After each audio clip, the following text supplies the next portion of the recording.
శ్రీ గణేశాయ నమః. శ్రీ గురు దత్తాత్రేయ నమః.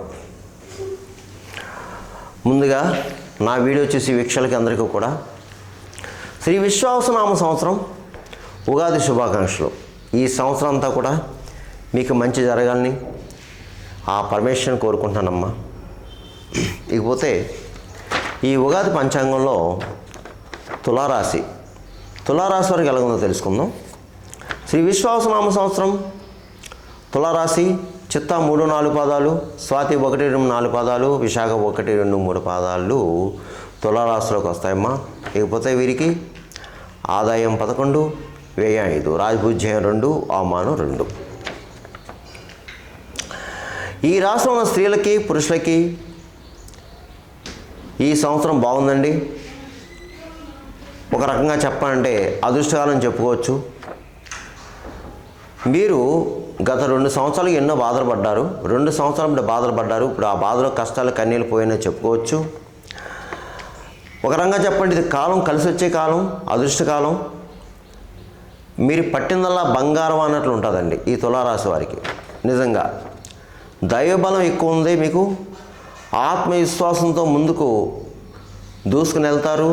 చాలా ధైర్యంగా ఉంటారు, చాలా మనోనిబ్బరంగా ఉంటారు. అయితే శత్రు జయం, వ్యవహార జయం, బంధువులు స్నేహితులు కూడా మీకు సహాయ సహకారాలు అందిస్తారు. శుభకార్యాలు చేస్తారు, శుభకార్యాలకు హాజరవుతారు, గృహ నిర్మాణం చేపడతారు. విదేశీ యోగం ఉంది, అంటే ఉద్యోగరీత్యా, చదువురీత్యా. అలాగే రుణాలు తీరుస్తారు. ఈ సంవత్సరం మీరు రుణాలు ఉన్నారు, రుణాలు తీరుస్తారు. అలాగే మీ మనోవంచలు నెరవేరుతాయి. కోర్టు వ్యవహారాలు ఉన్నవారు మాత్రం తీర్పు మీకు ఫేవరబుల్గా ఉంటుంది. అయితే నూతన ప్రయత్నాలు ఫలిస్తాయి. అలాగే ఎవరు ఏ వృత్తిలో ఉన్నా సరే వృత్తిపరంగా రాణింపు ఉంటుంది. మీకు గౌరవ పురస్కారాలు లభిస్తాయి. సంఘంలో మాత్రం పరపతి బాగా పెరుగుతుంది. అలాగే మీరు కొన్ని బాధ్యతలు పదవులో స్వీకరిస్తారు. ఏదైనా సరే, ఏ రంగంలో ఉన్న వారికైనా సరే ఈ తులారాశిలో వారికి బాగుందమ్మా. స్త్రీలకి పురుషులకి కంగారు పడాల్సిన పని అయితే లేదు. కంగారు పడవద్దు. ఇక మీదే పై చేయి, మీరు ప్రయత్నం చేసుకోండి. ఇకపోతే ఈ తులారాశిలో ఉన్న ఉద్యోగస్తులకి, అంటే ప్రైవేట్ పరంగా ప్రభుత్వ పరంగా ఉన్న ఉద్యోగస్తులకి బాగుంది. పర్మనెంట్ కాని వారికి పర్మనెంట్ అవుతుంది. ప్రమోషన్స్తో కూడిన బదిలీలు రావచ్చు. అలాగే స్థల మార్పులు ఉన్నాయి. గృహ మార్పు ఉంది.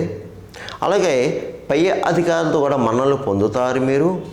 అలాగే గృహ నిర్మాణం చేపడతారు. గృహయోగం ఉంది. శుభకార్యాలు చేస్తారు. ఇక రాజకీయ నాయకులు, తులారాశిలో ఉన్న రాజకీయ నాయకులు ఎవరైతే ఉన్నారో మీకు బాగుందండి. గత 2 సంవత్సరాలుగా మీరు బాధపడ్డారు అన్ని రకాలుగా కూడా. కొంతమందికి అయితే రాజీనామా కూడా చేశారు తులారాశి వారు. చాలా సమస్యలు ఎదుర్కొన్నారు. ఆర్థికంగా, అలాగే మానసికంగా, శారీరకంగా అన్ని బాధలు పడ్డారు.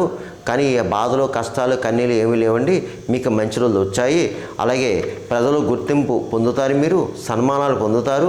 మంచి కార్యాలు చేపడతారు. అలాగే ఎన్నికల్లో నిలబడితే విజయం పొందుతారు. ఏదో ఒక పదవి మాత్రం రావడం ఖాయం.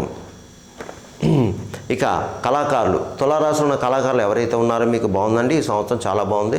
సినిమా, టీవీ రంగంలో ఉన్న వారికి బాగుంది. దర్శక, నిర్మాత, ఇతర సాంకేతిక నిపుణులు, గాయకులు, రచయితలు, ఎవరన్నా సరే అన్ని రకాల డిపార్ట్మెంట్లకి బాగుందండి.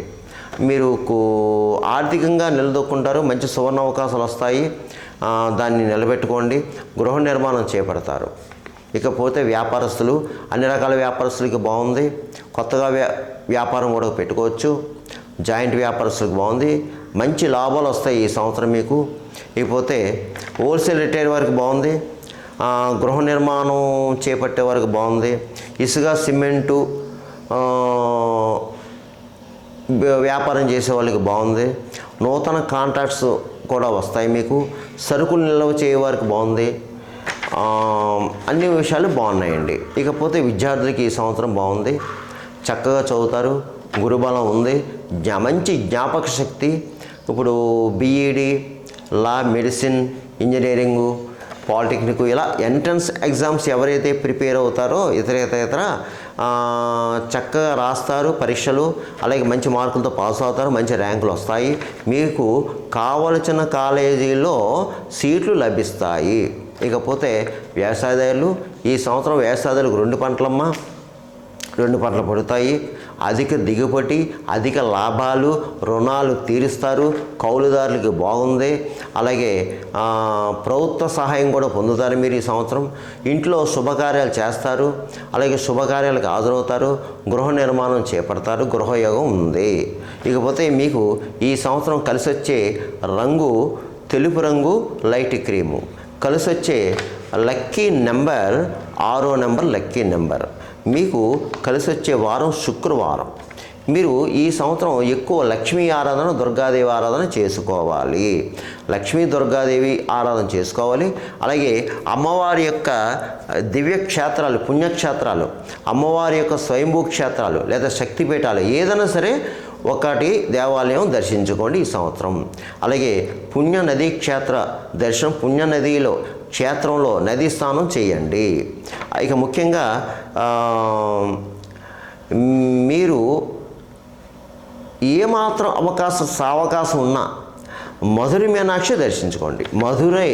మధురై మీనాక్షిని దర్శించుకుని ఒకరోజు అక్కడికి వెళ్ళి అమ్మవారికి పూజ వ్యవహారం చేయించుకోండి, మీకు మంచి జరుగుతుంది.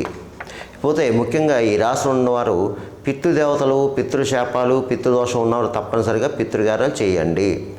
ఎందుకంటే మన ఎన్ని పూజలు, పునస్కారం, నోవులు, వ్రతాలు చేసినా పితృదోషం ఉంటే పితృకార్యాలు చేయకపోతే ఏ పని ముందుకెళ్దాం. అందుగురించి పితృకార్యాలు చేసుకోండి, ధైర్యంగా ఉండండి. మీ అందరికీ కూడా మంచి జరుగుతుంది. సర్వేజన సుఖినో భవంతు. శుభమస్తు. స్వస్తి.